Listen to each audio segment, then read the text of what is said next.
So, yung gagawin natin, i-feed natin siya ng kanyang, ano pa lang siya, 10 days old na. Ayan, ang ating pusa. Kuting pala, kuting. So, i-feed natin siya gamit yung syringe kasi,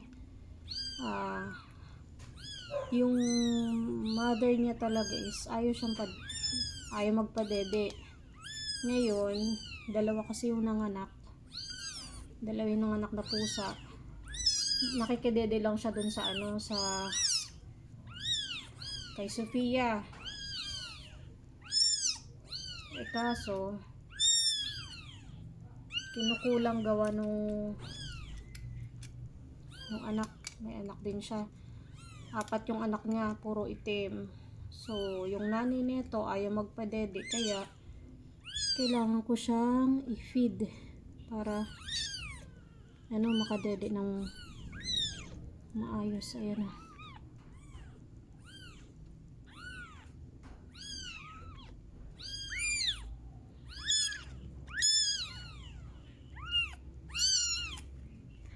Yung pinapaano ko sa kanya, Nestogen na classic. Ayan. So, para makadede pa rin siya na maayos. Dalawa na lang silang nag-survive. Sana mag-survive.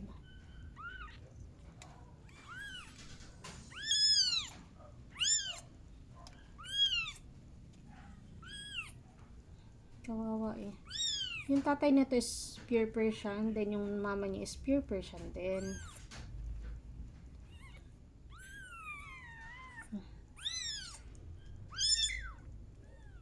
Yun.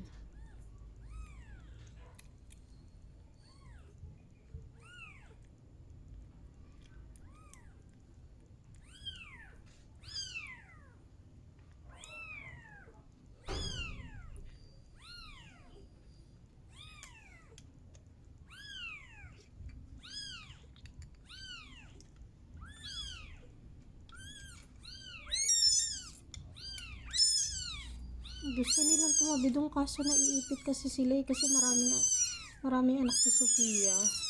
Mas ahead yun ng ng 1 week.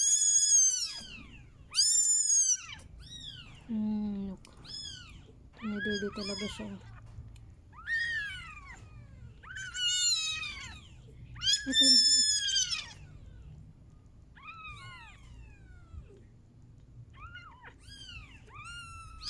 Okay.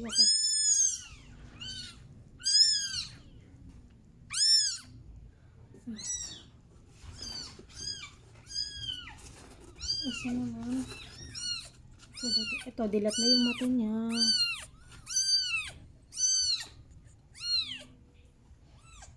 Kakulay ni siguro pag nakaneto kakulay ni Sofia.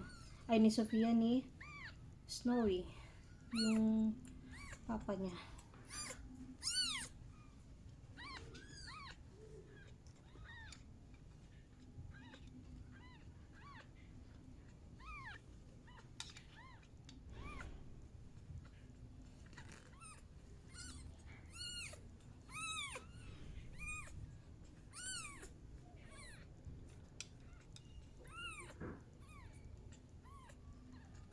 Ito nalalapit ito.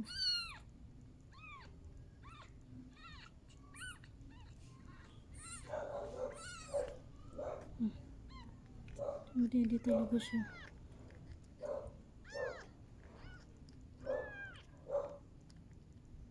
Kailangan siyang diba?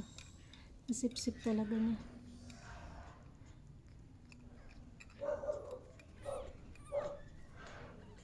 Ito pa. More.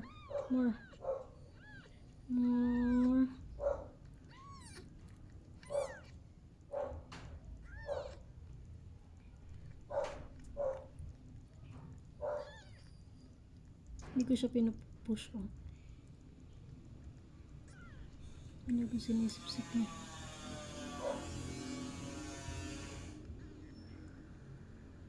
Kailangan niya mabuhay.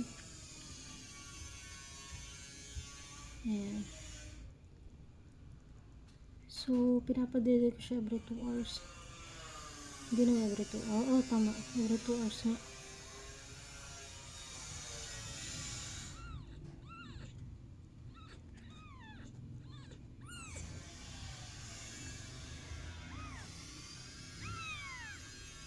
Kaya natin yung kamay ko. Ayan na. Swipe natin siya para malinis. Yung isa tulog lang ng tulog.